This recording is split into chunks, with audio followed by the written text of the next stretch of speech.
चर्चा करने जा रहे हैं केवीएस एवं अन्य टीचर एलिजिबिलिटी टेस्ट अर्थात टीईटी संबंधित जो कुछ भी परीक्षाएं होती है और उसमें भाषा संबंधी जो पेपर है, खास करके हिंदी का पेपर, उसका जो सिलेबस है उस पर हम लोग मुख्य चर्चा करने जा रहे हैं कि कौन कौन से टॉपिक हैं। उसका पहला टॉपिक है भाषा और व्याकरण तथा लिपि। भाषा किसे कहते हैं? तो भाषा के बारे में हम लोग जानते हैं कि भाषा किसे कहते हैं। भाषा की सबसे छोटी इकाई ध्वनि होती है। इस ध्वनि को वर्ण कहते हैं। क्या है? भाषा की सबसे छोटी इकाई ध्वनि होती है। इस ध्वनि को वर्ण कहते हैं। और भाषा वह माध्यम है जिससे हम अपनी बातों को, अपनी मन की भावनाओं को बोलकर दूसरे के सामने प्रकट करते हैं। भाषा वह माध्यम है, वह साधन है जिसके द्वारा हम अपनी बातों को बोलकर या लिखकर दूसरे के सामने प्रकट करते हैं। तो भाषा की सबसे छोटी इकाई ध्वनि है। प्रश्न पूछता है कि ध्वनि क्या है या भाषा की सबसे छोटी इकाई क्या है, तो उसे हम ध्वनि कहते हैं। और ध्वनि, यह ध्वनि को वर्ण भी कहा जाता है, अर्थात वर्णों के मेल से ध्वनि का उच्चारण होता है। वर्णों के व्यवस्थित समूह को वर्णमाला कहते हैं। आपसे प्रश्न बनता है कि वर्णमाला किसे कहते हैं? तो वर्णों के व्यवस्थित समूह अर्थात एक सिस्टम से एक माला की तरह इसको पिरो करके रखा जाता है, जिसे कि हम वर्णमाला कहते हैं। अब बात आगे आती है कि हिंदी भाषा की लिपि देवनागरी है। प्रश्न इस पर बनता है कि हिंदी भाषा जो लिखी जाती है वह कौन सी लिपि है? तो वह देवनागरी लिपि है। अब हिंदी वर्णमाला में कितने स्वर हैं, कितने व्यंजन हैं, इस पर हम लोग चर्चा करने जा रहे हैं। तो स्वर कौन कौन से हैं? अ, आ, छोटी ई, बड़ी ई, छोटी ऊ, बड़ी ऊ, री, ए, आई, ओ और औ। यह हमारे क्या हो गए? स्वर हो गए। उसके बाद अनुस्वार। अनुस्वार आता है, अ के ऊपर एक बिंदी दी जाती है, उसे हम अनुस्वार कहते हैं। और विसर्ग, अ के दाहिने तरफ दो बिंदु दी जाती है, जिसे हम विसर्ग कहते हैं। अब बात आती है व्यंजन। व्यंजन किसे कहते हैं? तो स्वर के मेल से जो यहाँ ध्वनि उत्पन्न हो रही है उसे हम व्यंजन कहते हैं। तो व्यंजन कौन कौन से हैं, कितने हैं, इस पर भी हम आगे चर्चा करेंगे। आप यहाँ देख रहे हैं कि अ से लेकर के अंग तक, च से लेकर के य तक, ट से लेकर ण, बड़ी र और ढ, ये सभी वर्ण में व्यंजन में आते हैं। त, थ, द से लेकर के न तक प, फ, ब, भ, म हैं। य, र, ल, ब, तालव्य स, मूर्धन्य स, दंत स और ह हैं। और उसके बाद नीचे कुछ और भी हैं जिन्हें हम गृहीत कहते हैं। प्रश्न यह बनता है कि गृहीत कौन कौन से हैं? तो गृहीत 3 हैं। गृहीत कौन कौन हैं? तो ज, इसके नीचे एक बिंदी सी होती है। फ, इसके फ नहीं पढ़ते हम, फ पढ़ते हैं, इसके नीचे एक छोटी सी बिंदी होती है। और औ की मात्रा भी कभी कभी हम लोग पढ़ते हैं, जैसे कि चंद्र बिंदु लिखा जाता है, उसके ऊपर जब चंद्र देते हैं तो उसे गृहीत कहते हैं। तो ये 3 जो हो गए गृहीत हो गए। इसका आप ध्यान रखेंगे कि आपसे प्रश्न बनता है ज, फ और अ। जैसे कि कॉलेज लिखते हैं तो कॉलेज में क में आ की मात्रा लगा करके ऊपर में चंद्र बिंदु नहीं दे करके केवल चंद्र देते हैं। तो इस तरह की मात्रा वाले जहाँ जहाँ आपको अक्षर मिलेंगे वह गृहीत में आते हैं। उसके बाद है कि संयुक्त व्यंजन। व्यंजन अर्थात एक से अधिक व्यंजन भी यहाँ पर मिलते हैं या स्वर का भी संयोग होता है, इसलिए हम संयुक्त व्यंजन कहते हैं। क, छ, त्र, ज्ञ और स्र, ये 4 जो हैं कि संयुक्त व्यंजन में आते हैं। 5 नंबर में अगला पॉइंट है कि स्वतंत्र रूप से बोले जाने वाले स्वर कहलाते हैं। स्वतंत्र रूप से बोले जाने वाले क्या कहलाते हैं? तो स्वर कहलाते हैं। आपसे प्रश्न पूछा जाएगा कि स्वतंत्र रूप से बोले जाने वाले को क्या कहते हैं? तो हम उसे स्वर कहते हैं। हिंदी वर्णमाला में कुल 11 स्वर हैं, इसे ध्यान रखिएगा। हिंदी वर्णमाला में टोटल 11 स्वर हैं। उसके बाद है स्वरों के भेद। स्वरों के 2 भेद हैं, एक हर्ष स्पर्श तथा स्वर और दीर्घ स्वर। अब हर्ष में जिन्हें हम हल्के से उच्चारण करते हैं, जैसे अ, छोटी ई की मात्रा, छोटी यू की मात्रा और रे, ये सभी हर्षों में आते हैं। और दीर्घ में आ, बड़ी ई, बड़ी ऊ, ए, आई, ओ, औ, ये सभी दीर्घ स्वर में आते हैं। अब आगे है कि स्वरों की सहायता से बोले जाने वाले को हम व्यंजन कहते हैं। ऊपर हम लोगों ने पढ़ा था कि स्वर, अब नीचे है व्यंजन। तो व्यंजन की कुल संख्या आपको 33 है और स्वर की संख्या 11। यहाँ जैसा कि आप देख रहे हैं 5 नंबर में स्वर की संख्या 11 और व्यंजन की संख्या 7 नंबर में आपको बताया गया है, यह 33 है। व्यंजनों की संख्या 33 है। उसके बाद है व्यंजन के भेद। व्यंजन के भेद कौन कौन से हैं, यहाँ पर यह आपको स्पष्ट हो रहा है जिसे आप देख रहे हैं। व्यंजन के भेद कौन कौन से हैं।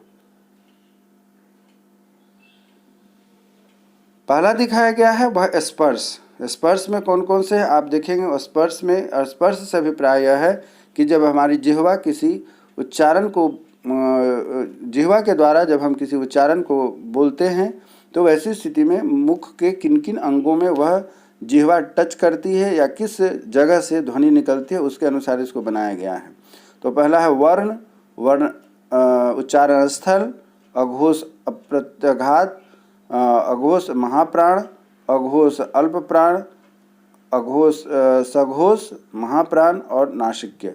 किसका कहाँ कहाँ स्थान है, पांचों वर्णों जो हमारा वर्ग होता है उसके अनुसार है। जैसे कंठ, कंठ अर्थात गला, तो अघोष अप्रत्यय क होता है, अघोष महाप्राण ख होता है और सघोष अल्प प्राण ग होता है और सघोष महाप्राण घ होता है और नासिका अंग, अंग नाक से जब बोलते हैं अण न म, इसमें नाक का प्रयोग किया जाता है। इस तरीके से हम देखते हैं कि यहाँ नासिका है। इसको आप ध्यान से एक बार पढ़ लेंगे, याद कर लेंगे कि कहाँ कहाँ किनका उच्चारण स्थल कैसे बनता है। यह परीक्षा में आपको हर बार परीक्षा में पूछी जाती है, इसीलिए आप इसको एक बार जरूर देख लेंगे। यह VVI में आता है। अब आता है स्पर्श संघर्षी। तालव्य अर्थात तालु से बोली जाती है। च, छ, ज, झ और ये सभी क्या हैं, स्पर्श संघर्षी होते हैं। अर्थात इनके जीभ जो हमारा है मुख के तालु के स्थान पर घर्षण करता है, इसीलिए हम स्पर्श संघर्षी भी कहते हैं। नंबर 3 में आता है अंतस्थ व्यंजन। अंत्यस्थ व्यंजन कौन कौन से हैं और कैसे हैं। य हो गया तालु, इनको सघोष अल्प प्राण तालव्य उच्चारण स्थल इनका होता है।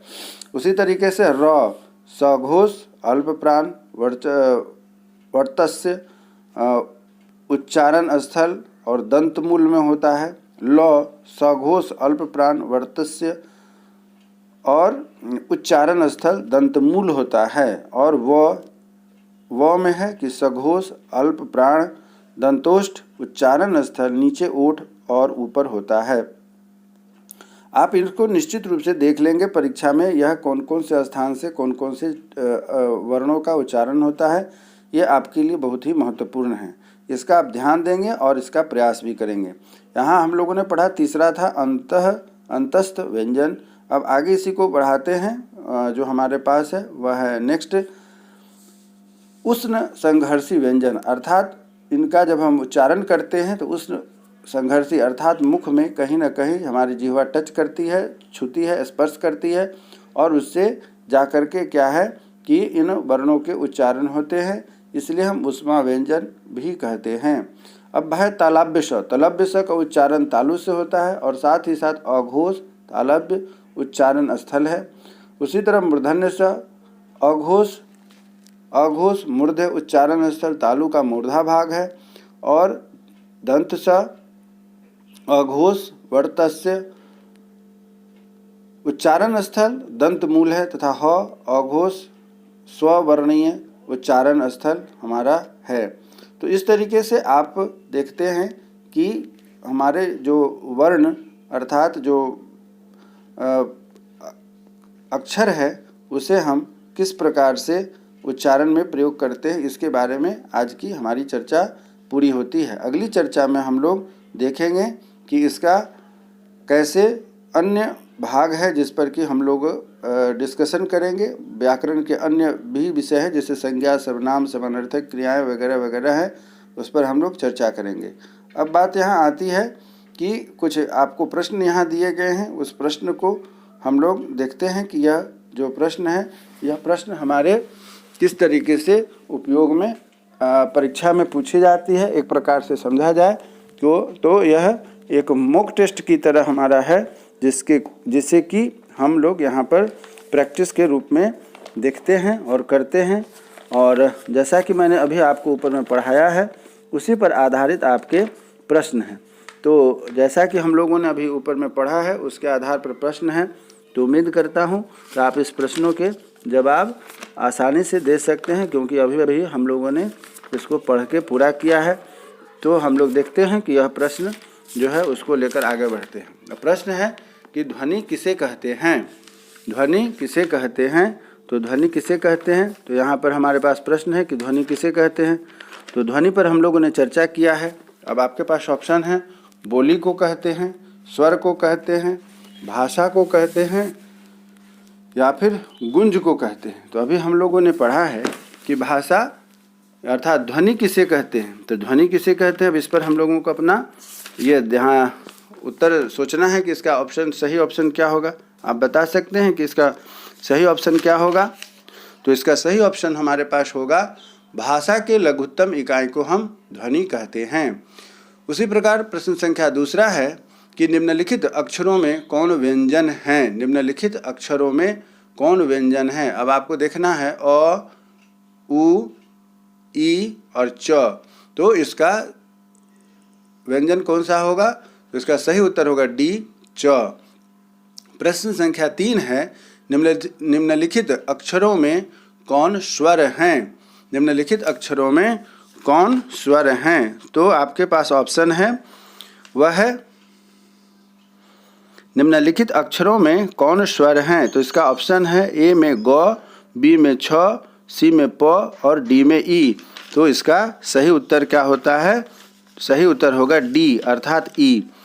चौथा प्रश्न है कि नागरी वर्णमाला में कितने अक्षर हैं? नागरी वर्णमाला में कितने अक्षर हैं? नागरी वर्णमाला में कितने अक्षर हैं? तो ऑप्शन है ए 33, बी 46, सी 50 और डी 52। तो नागरी माला में वर्णमाला में कितने अक्षर हैं? तो हमारा इसका उत्तर होगा बी अर्थात 46। इसी तरीके से प्रश्न संख्या 5 है। प्रश्न संख्या 5 पर हम लोग देखते हैं। प्रश्न संख्या 5 क्या कहता है?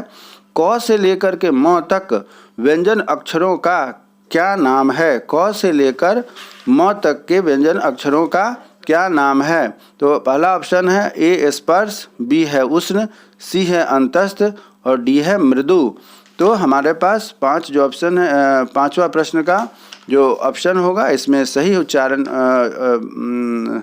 व्यंजन अक्षरों का जो नाम दिया गया है वह होगा ए स्पर्श।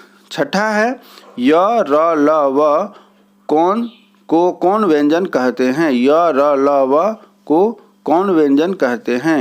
य, र, ल, व को कौन व्यंजन कहते हैं? ऑप्शन है ए का स्पर्श, बी का उष्ण, सी का अंतस्थ और डी का मृदु। तो इसका सही आंसर आपको होगा उष्ण। य, र, ल, व को कौन व्यंजन कहते हैं? तो उष्ण व्यंजन कहते हैं। सातवां प्रश्न है तालव्य मूर्धन्य स दंत स और ह को कौन व्यंजन कहते हैं? तालव्य मूर्धन्य स दंत स ह को कौन व्यंजन कहते हैं? तो सातवां जो प्रश्न है इसका ऑप्शन है स्पर्श, बी में है अंतस्थ, सी में है उष्ण और डी में है मृदु। तो इसका सही उत्तर हम लोग लगाते हैं, वह है सी उष्ण। इसी प्रकार है प्रश्न संख्या 8।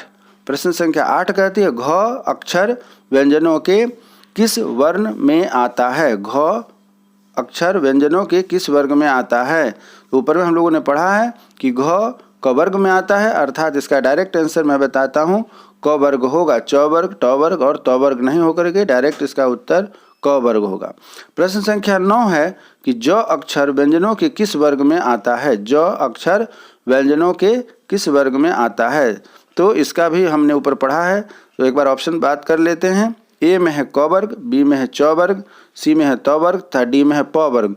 तो यहाँ क्या होगा? इसका सीधा आंसर होगा च वर्ग। 10वां है अंग।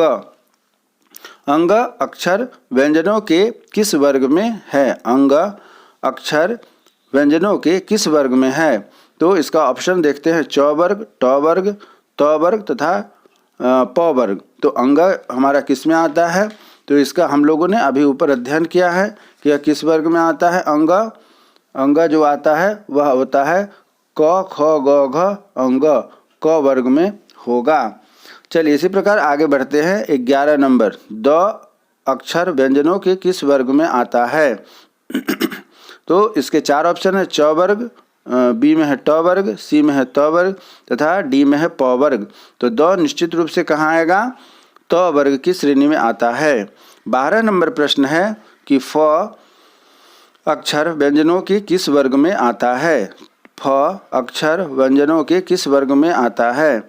तो फ अक्षर व्यंजनों के किस वर्ग में आता है? तो ऑप्शन है क वर्ग, च वर्ग, प वर्ग तथा त वर्ग। तो इसका सही ऑप्शन होगा प वर्ग। 13 नंबर प्रश्न है कि निम्नलिखित में से किसे वर्ण कहते हैं? निम्नलिखित में से किसे वर्ण कहते हैं? अर्थात च, द, प और ह। ए ऑप्शन में है च, बी ऑप्शन में है द, सी ऑप्शन में प तथा डी ऑप्शन में है ह। तो इसका सही उत्तर क्या होगा? तो इसका सही उत्तर होगा च। इसी प्रकार आगे बढ़ते हैं। प्रश्न नंबर 14 और आखिरी प्रश्न है, प्रत्येक व्यंजन वर्ग के 5वें अक्षर को क्या कहते हैं? ऊपर हम लोगों ने पढ़ा है कि प्रत्येक व्यंजन वर्ग के 5वें अक्षर को क्या कहते हैं। ए में है ऑप्शन स्वर, बी में है अनुनासिका, सी में है विसर्ग और डी में है हल। तो हम लोग पढ़े हैं कि 5वें अक्षर का जो स्थान होता है वह अनुनासिका अर्थात नाक से बोली जाती है। तो आप छात्र छात्राओं, अभ्यर्थियों, परीक्षार्थियों, उम्मीद करता हूं कि मैंने जो यह आज आपके सामने भाषा, व्याकरण और लिपि पर जो एक छोटा सा परिचय आपके सामने रखा, साथ ही प्रश्न अभ्यास भी रखा, उम्मीद करता हूं कि आपको अच्छा लगा होगा। यदि आप हमारे इस प्रयास से संतुष्ट हैं और आपको लगता है कि यह आपके लिए फ़ायदेमंद है तो हमारे इस चैनल को सब्सक्राइब करें, शेयर करें तथा अपने मित्रों के साथ इस पर डिस्कशन करें। अब अगले एपिसोड में संज्ञा, सर्वनाम और विशेषण का परिचय के साथ साथ कुछ प्रश्न के अभ्यास लेकर आपके साथ मैं उपस्थित रहूँगा। तब तक आप स्वस्थ रहें, मन लगाकर पढ़ाई करें। KVS तथा अन्य परीक्षा जो शिक्षक पात्रता परीक्षा है उसकी तैयारी करें, इस उम्मीद के साथ कि फिर दोबारा हमारी आपकी मुलाकात होगी। तब तक के लिए जय हिंद, जय भारत।